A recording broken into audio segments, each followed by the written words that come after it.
Apa kabar pemirsa dimanapun Anda berada, berjumpa kembali dalam program TVR 09 bersama saya Zia Ulbar dan juga rekan saya. Dan saya Nazia Sudirja. Dalam 30 menit ke depan kami akan sajikan kepada Anda sejumlah berita nasional, khususnya dari sudut pandang DPR RI sebagai referensi Anda dalam memahami dinamika politik, hukum, ekonomi, sosial, dan budaya di Indonesia. Dan pemirsa, inilah TVR 09 selengkapnya.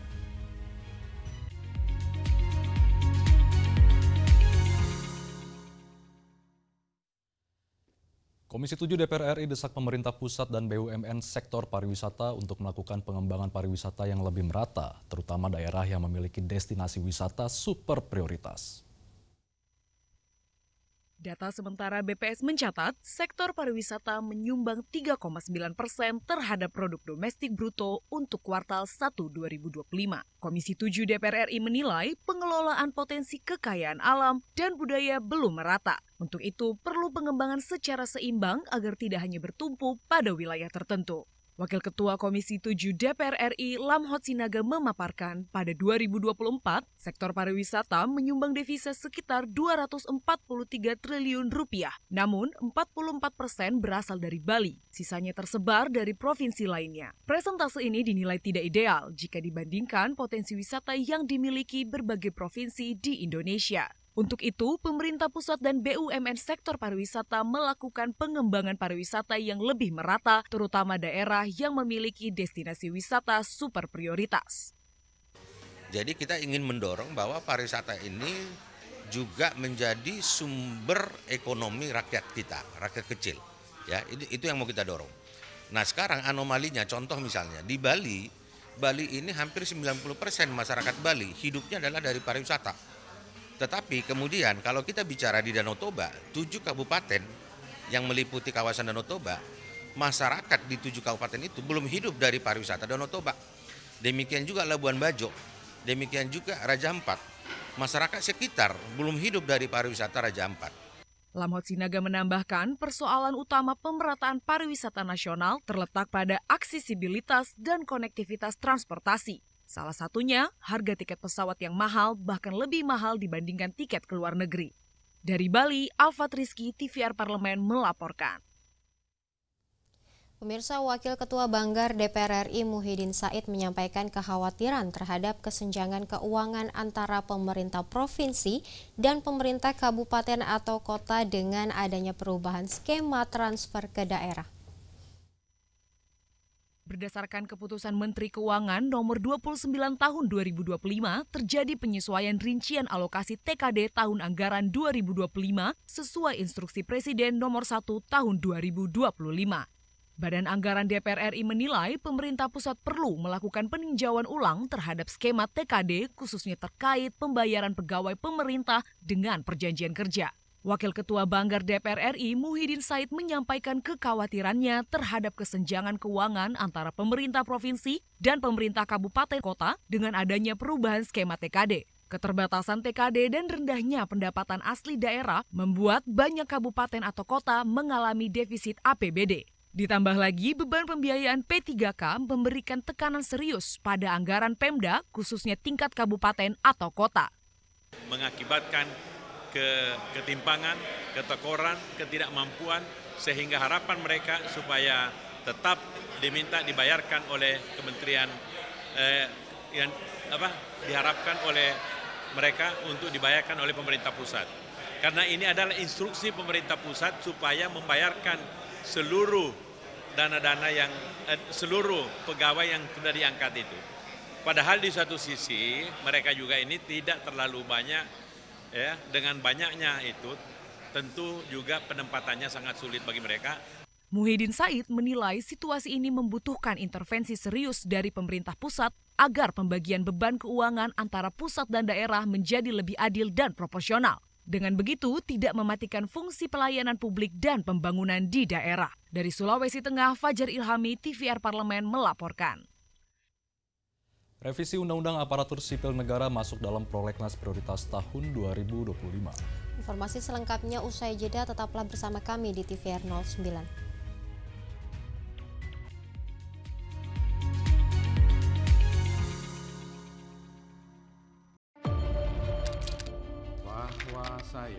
Bahwa saya demi Allah saya bersumpah dan seadil-adilnya periode keanggotaan DPR RI hingga saat ini, yaitu terdapat 126 undang-undang yang telah selesai dibahas DPR RI. Terima kasih rekan Elisa dan juga Danina. Pemirsa,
Anda kembali menyaksikan TVR 09. Pemirsa, Komisi 2 DPR RI terus menyerap aspirasi publik, salah satunya terkait tenaga honorer yang masih ada di tingkat pusat maupun daerah, agar seluruhnya diangkat melalui jalur P3K, termasuk skema P3K paruh waktu.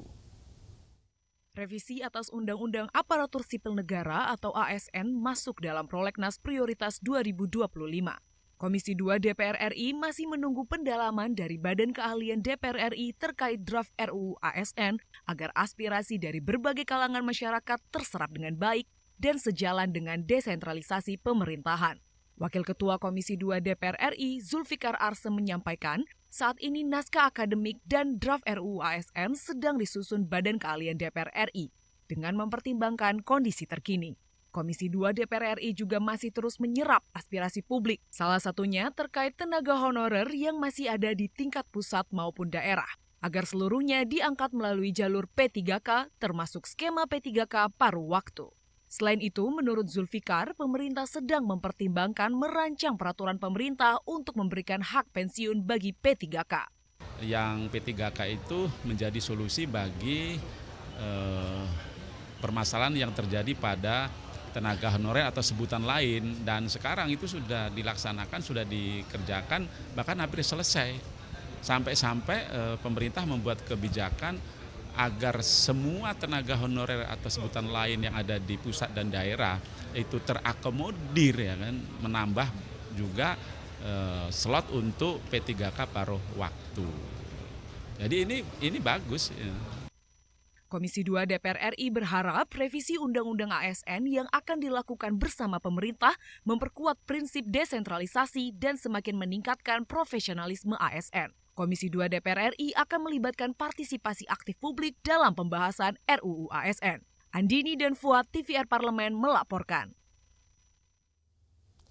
Terkait pembangunan SMK Kehutanan Sorong yang sempat terhenti akibat adanya permasalahan hukum, Wakil Ketua Komisi 4 DPR RI Abdul Haris Almasyari menilai proses hukum seharusnya tidak menghambat kegiatan pendidikan.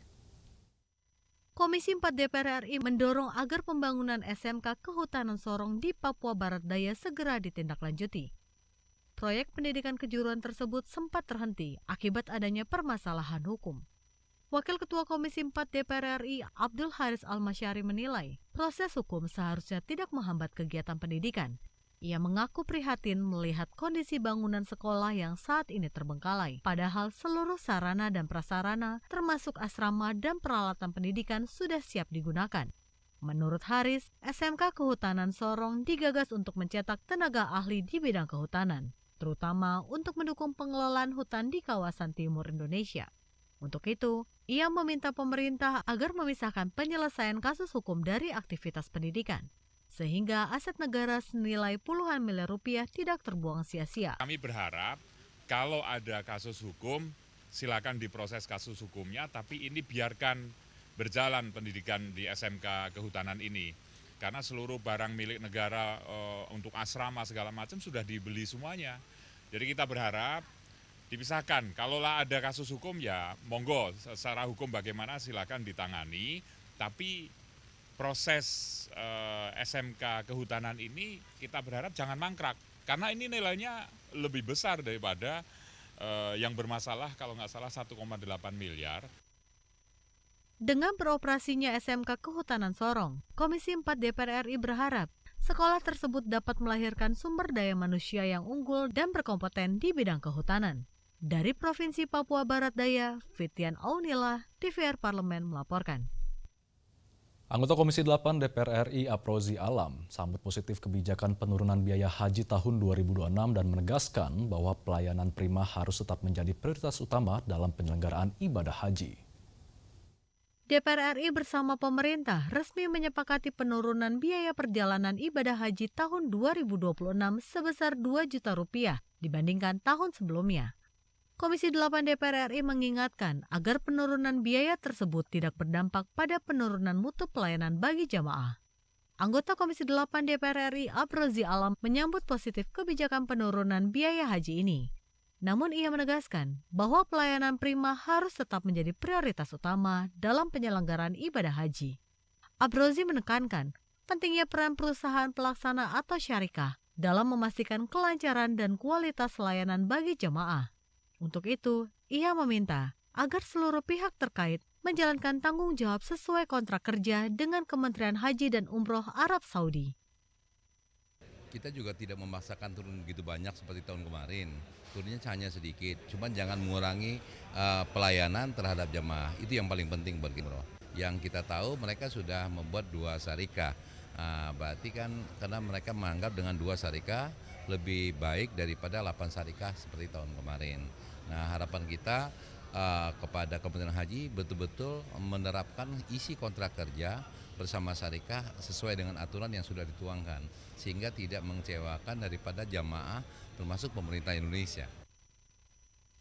Lebih lanjut, Aprozi berharap koordinasi antara pemerintah Indonesia dan pemerintah Arab Saudi terus diperkuat. Dengan begitu, penyelenggaraan ibadah haji tahun 2026 diharapkan dapat berjalan lebih baik, efisien, dan memberikan pelayanan maksimal bagi seluruh jamaah Indonesia. Adila dan Fitian, TVR Parlemen melaporkan. Pemirsa, DPR RI menegaskan di tengah gejolak ekonomi yang mengancam stabilitas industri dan jutaan pekerja, negara tidak boleh tinggal diam.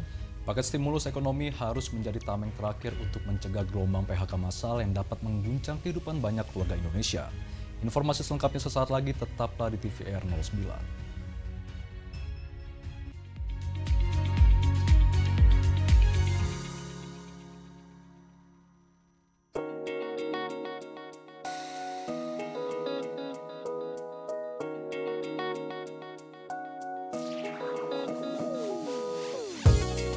Kehadiran mereka tidak hanya mewakili suara perempuan, tetapi juga membawa perspektif yang beragam serta pengalaman hidup yang unik ke dalam proses pembuatan kebijakan.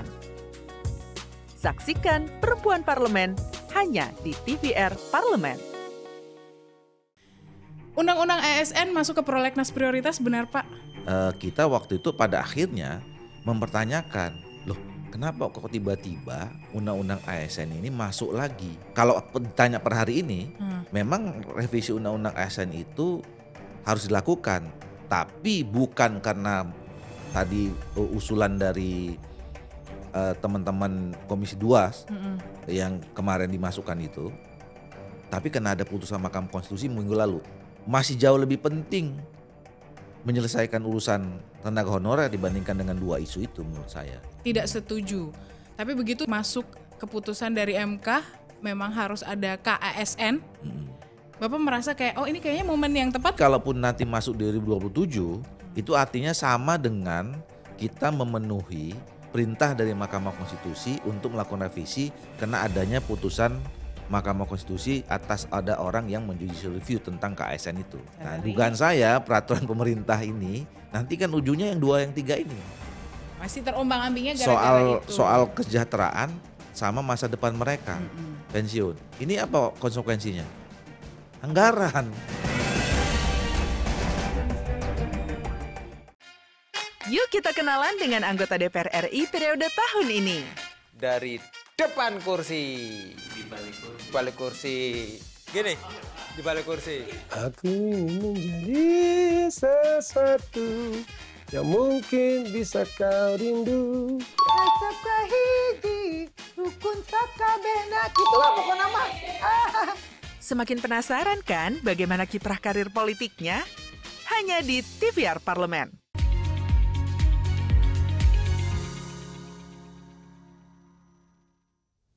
Anda kembali di TVR 09. Di balik angka dan data ada harapan rakyat yang harus dijaga. Harapan untuk tetap bekerja, bertahan, dan hidup layak di tanah airnya sendiri. Melalui langkah-langkah berani dan terukur dari insentif fiskal, kemudahan pembiayaan, hingga perlindungan bagi sektor padat karya, DPR mendorong pemerintah untuk bertindak secara cepat dan tegas. Simak liputan mendalam yang telah dikemas tim redaksi TVR Parlemen dalam segmen editorial Parlemen. Berikut ini.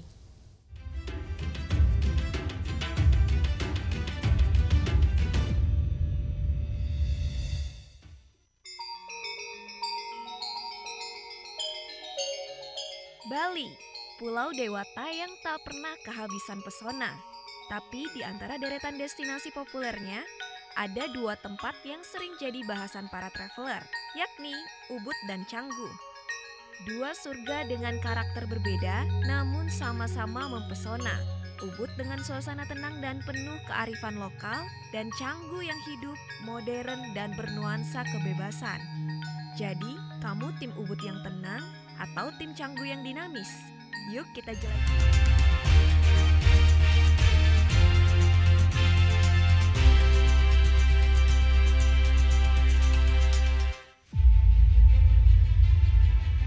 Pemutusan hubungan kerja atau PHK menjadi masalah krusial di bidang ketenagakerjaan karena menyebabkan tingginya angka pengangguran, penurunan daya beli, dan potensi perselisihan antara pekerja dan pengusaha.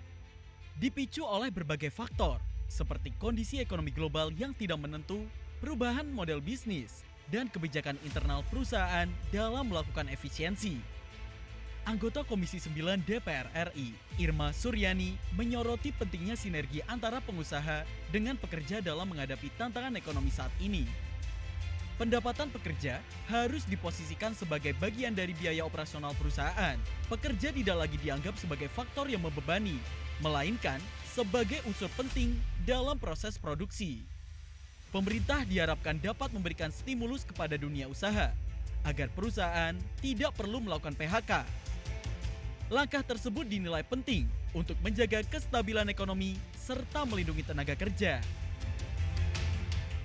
PHK massal yang dilakukan ini akan terus terjadi jika antara pengusaha dan pekerja tidak terjadi komunikasi yang efektif. Artinya begini, pengusaha tidak boleh juga menempatkan pekerja sebagai beban, tapi harus menempatkan pendapatan bukan pendapatan pekerja atau gaji pekerja itu sebagai biaya operasional supaya tidak menjadi beban gitu. Itu yang pertama.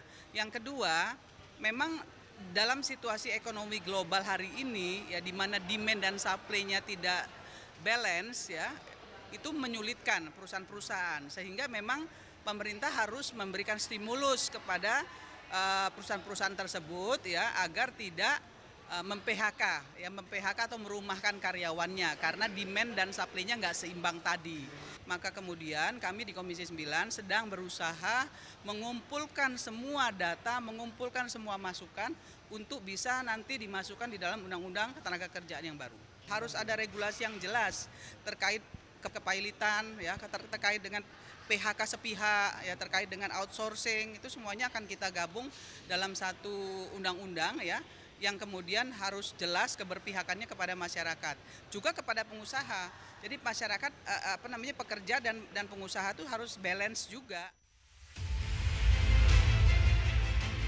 Anggota Komisi 7 DPR RI, Samuel Watimena menekankan, pemerintah harus memperbaiki tata kelola hukum, keamanan, dan iklim investasi nasional agar dunia usaha dapat berkembang dan semakin memperluas pembukaan lapangan kerja. Industri yang kuat hanya akan tercipta jika ada sinergi antara pemerintah, investor, dan pelaku usaha dalam suasana yang adil dan kondusif. Sehingga persoalan PHK massal yang saat ini kerap terjadi bisa dimitigasi dengan cara menumbuhkan iklim bisnis dan investasi yang sehat di dalam negeri. Yang bicara investor. Investor ini kan juga harus melihat keuntungan mereka apa sih. Nah, kalau kita membandingkan negara kita dengan Vietnam, dengan Thailand, ya, maka kemudahan-kemudahan bagi investasi di sana itu jauh dari apa yang bisa kita tawarkan. Terutama masalah keamanan, masalah hukum. Nah, ini kan perindustrian tidak bisa berdiri sendiri. Ya, kalau perusahaan berdiri kemudian rong-rongan masalah hukum tidak menjadi atau tidak bisa menjadi pegangan, bagaimana dia bisa membiayai pekerja? Nah, supaya industri sehat, pemerintah punya kewajiban untuk meningkatkan kapasitas produktivitas masyarakatnya. Sehingga jangan semua menjadi beban pengusaha. Pengusaha kan harus bisa menerima kapasitas pekerja yang leveling up. Nah, untuk leveling up ini memang tidak bisa hanya menjadi tugas Kementerian Perindustrian. DPR RI berupaya menghimpun berbagai data dan masukan dari berbagai pihak untuk dimasukkan dalam rancangan undang-undang ketenagakerjaan yang baru. Perbaikan regulasi diharapkan dapat menyelesaikan berbagai permasalahan seperti kepailitan, PHK sepihak, dan sistem outsourcing. Tim TVR Parlemen melaporkan.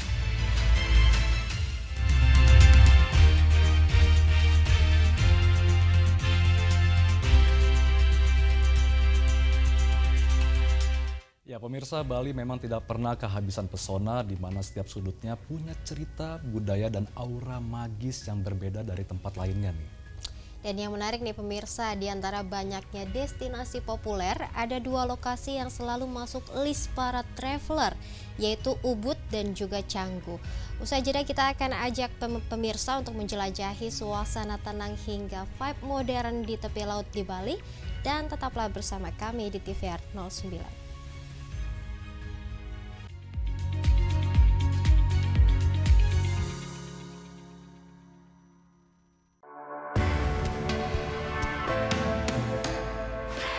Dari ruang sidang Senayan, Jakarta, menyajikan liputan langsung kinerja DPR RI.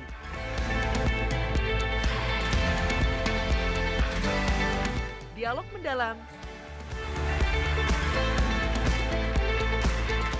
investigasi, dan profil wakil rakyat. TVR Parlemen kini hadir 24 jam. Undang-undang ASN masuk ke prolegnas prioritas, benar Pak? Kita waktu itu pada akhirnya mempertanyakan, loh kenapa kok tiba-tiba undang-undang ASN ini masuk lagi? Kalau ditanya per hari ini, memang revisi undang-undang ASN itu harus dilakukan, tapi bukan karena tadi usulan dari teman-teman Komisi 2 yang kemarin dimasukkan itu, tapi karena ada putusan Mahkamah Konstitusi minggu lalu, masih jauh lebih penting menyelesaikan urusan tenaga honorer dibandingkan dengan 2 isu itu menurut saya. Tidak setuju. Tapi begitu masuk keputusan dari MK, memang harus ada KASN. Bapak merasa kayak, oh ini kayaknya momen yang tepat. Kalaupun nanti masuk 2027, itu artinya sama dengan kita memenuhi perintah dari Mahkamah Konstitusi untuk melakukan revisi karena adanya putusan Mahkamah Konstitusi atas ada orang yang menjudicial review tentang KASN itu. Nah, dugaan saya peraturan pemerintah ini nanti kan ujungnya yang 2 yang 3 ini. Masih terombang-ambingnya gara-gara itu. Soal kesejahteraan sama masa depan mereka, pensiun. Ini apa konsekuensinya? Anggaran.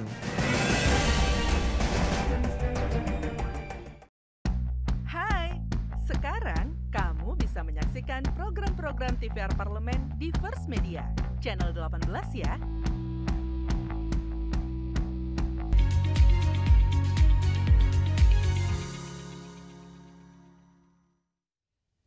Ya pemirsa, pernahkah ke Bali dan bingung pilih destinasi yang pas dengan mood Anda nih? Karena memang di satu sisi ada Ubud yang tenang dan dipenuhi kearifan lokal, di sisi lain ada Canggu yang hidup, energik dan bernuansa kebebasan.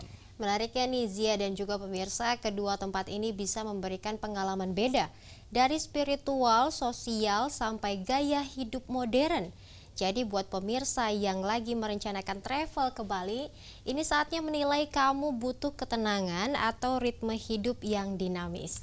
Biar pemirsa tidak bingung memilih, kami akan mengulas keindahan Ubud dan Canggu pada segmen Intips, informasi dan tips berikut ini.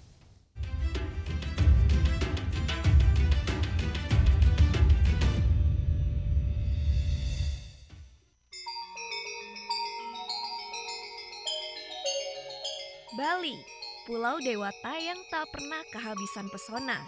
Tapi di antara deretan destinasi populernya, ada 2 tempat yang sering jadi bahasan para traveler, yakni Ubud dan Canggu.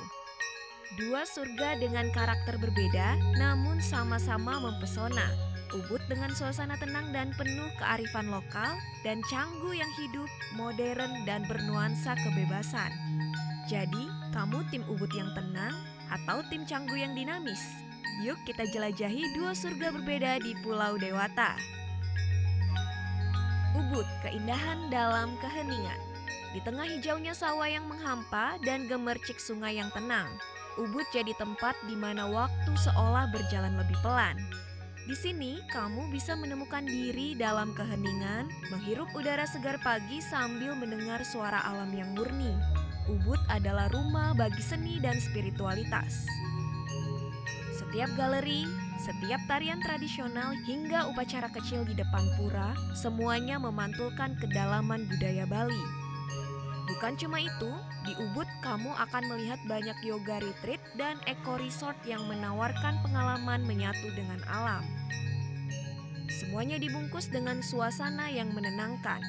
Ketika matahari mulai turun, Ubud berubah menjadi tempat yang damai dan romantis. Kafe-kafe kecil di tepi sawah mulai memutar musik akustik, lilin-lilin menyala dan angin malam membawa kedamaian. Di sini, kamu tidak hanya berlibur, tapi juga beristirahat dari hiruk-pikuk dunia. Canggu, energi dan kebebasan di tepi laut. Dari keheningan Ubud, kita meluncur ke Canggu. Suasananya langsung berbeda, pantai, papan selancar, dan suara tawa di setiap sudutnya. Canggu adalah tempat di mana hidup berasa muda dan bebas, penuh kafe kreatif, bar pantai, dan tempat kerja digital nomad dari berbagai negara. Di sini, waktumu berlalu di antara ombak yang menghempas, aroma kopi segar, dan senja yang berubah warna setiap harinya. Setiap sore, ratusan orang berkumpul di pinggir pantai Berawa atau Batu Bolong hanya untuk melihat matahari terbenam. Bagai ritual tak tertulis yang dilakukan setiap hari. Canggu adalah surga bagi yang mencari koneksi sosial dan gaya hidup modern. Tempat di mana kamu bisa berkenalan dengan orang baru, ngobrol sambil menikmati coconut water, dan menyadari betapa hidup bisa sederhana namun bermakna. Ubud versus Canggu, satu pulau dua jiwa. Ubud dan Canggu bukan untuk dipilih, tapi untuk dinikmati secara bergantian. Ubud memberimu keheningan untuk mendengar diri sendiri, Canggu memberimu kehidupan untuk berkoneksi dengan dunia. Ubud adalah tempat untuk menemukan makna, Canggu adalah tempat untuk menemukan kebahagiaan. Keduanya adalah bagian dari keindahan Bali yang tak pernah habis. Pulau yang bisa membuatmu merasa pulang meskipun kamu datang sebagai tamu. Jadi, ketika kamu berada di Pulau Dewata, jangan cuma pilih satu. Nikmati Ubud untuk menenangkan jiwa dan Canggu untuk merayakan hidup. Karena disinilah keajaiban Bali berada.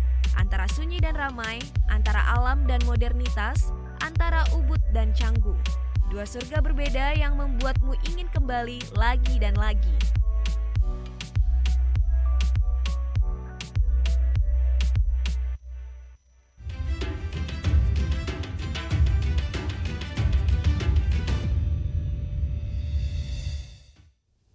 Pemirsa TVR Parlemen, demikian TVR 09 edisi pagi ini. Segenap kru TVR Parlemen yang bertugas mengucapkan terima kasih telah menyaksikan TVR 09 pagi ini. Saya Nazia Sudirja dan rekan saya Zeulbar. Sampai jumpa di TVR 09 selanjutnya. TVR Parlemen, referensi Indonesia.